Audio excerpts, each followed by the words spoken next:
Sang Sabda telah menjadi manusia dan tinggal di antara kita. Para sahabat Sabda Hidup yang terkasih, berjumpa kembali bersama saya, Frater Jimmy, dalam permenungan hari ini. Permenungan kita akan diambil dari Injil Lukas bab 17 ayat 1 sampai ayat yang ke-6. Mari kita mempersiapkan hati dan pikiran kita untuk merenungkan Sabda Tuhan. Dalam nama Bapa dan Putra dan Roh Kudus. Amin.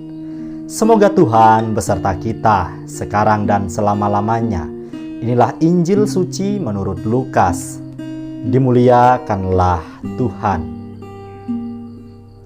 Yesus berkata kepada murid-muridnya, "Tidak mungkin tidak akan ada penyesatan, tetapi celakalah orang yang mengadakannya.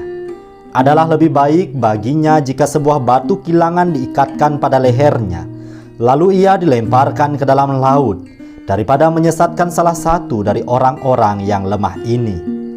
Jagalah dirimu, jikalau saudaramu berbuat dosa, tegurlah dia, dan jikalau ia menyesal, ampunilah dia. Bahkan jikalau ia berbuat dosa terhadap engkau 7 kali sehari, dan 7 kali ia kembali kepadamu dan berkata, 'Aku menyesal,' engkau harus mengampuni dia." Lalu kata rasul-rasul itu kepada Tuhan, "Tambahkanlah iman kami." Jawab Tuhan, "Kalau sekiranya kamu mempunyai iman sebesar biji sesawi saja, kamu dapat berkata kepada pohon ara ini, 'Terbantunlah engkau dan tertanamlah di dalam laut,' dan ia akan taat kepadamu." Demikianlah sabda Tuhan. Terpujilah Kristus. Para sahabat Sabda Hidup yang terkasih, dimanapun Anda sekalian berada, semoga kita dalam keadaan yang sehat dan penuh dengan berkat Tuhan. Sabda Tuhan yang kita dengarkan dan akan kita renungkan pada hari ini mengajak kita sekalian untuk berefleksi bersama perihal memberikan maaf, memberikan pengampunan, dan juga berbicara soal iman. Maka mari kita meluangkan waktu kita sejenak untuk merefleksikan sabda Tuhan ini dalam terang iman. Berbicara soal memberikan pengampunan, memberikan maaf kepada orang-orang yang bersalah kepada kita, memang sangatlah tidak mudah.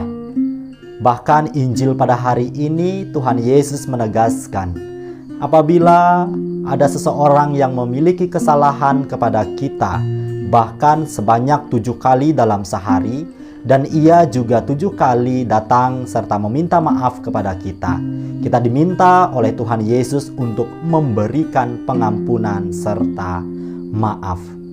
Bayangkan, tentu tidak mudah para sahabat Sabda Hidup yang terkasih, bahkan para murid sendiri menanggapi perintah Yesus ini dengan memohon, "Tambahkanlah iman kami." Nah, disinilah kuncinya para sahabat Sabda Hidup yang terkasih.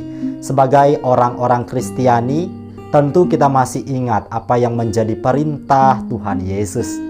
Kita diajak untuk mampu mengasihi sesama sebagaimana kita mengasihi diri sendiri. Maka disinilah keutamaan kita sebagai orang-orang Kristen semakin diuji dan dimurnikan. Kita sekalian diajak untuk memiliki kualitas iman yang luar biasa mendalamnya. Para murid meminta agar Tuhan menambahkan iman mereka. Agar apa? Supaya mereka dapat mengampuni kesalahan-kesalahan yang orang lain perbuat terhadap mereka. Sekiranya demikian pun dengan kita.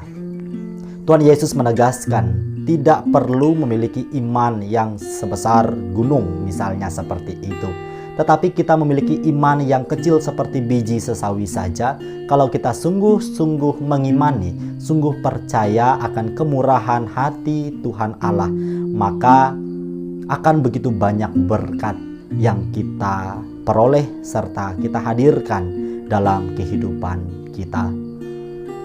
Mungkin akan menjadi mudah untuk memahami pengampunan Kristiani yang dimaksudkan oleh Yesus apabila kita memposisikan diri kita sebagai orang yang bersalah.